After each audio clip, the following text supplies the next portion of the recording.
Le foie est l'organe le plus volumineux du corps humain.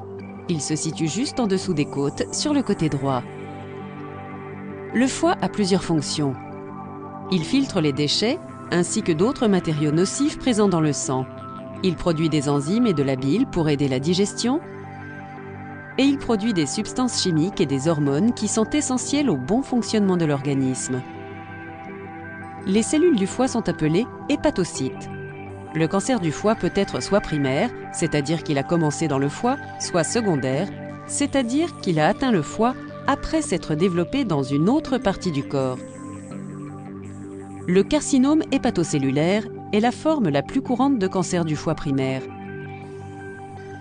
Il se développe dans les cellules hépatiques et commence à endommager les cellules hépatiques saines.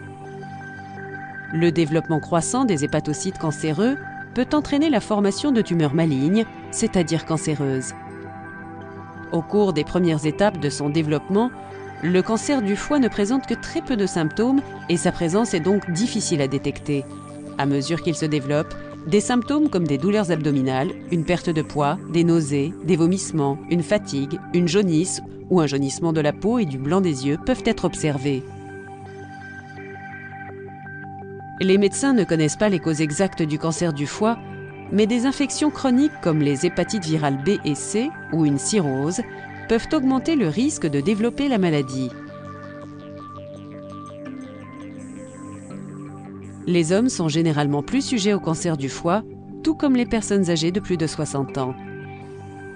Diverses options thérapeutiques sont possibles en fonction du type et du stade du cancer.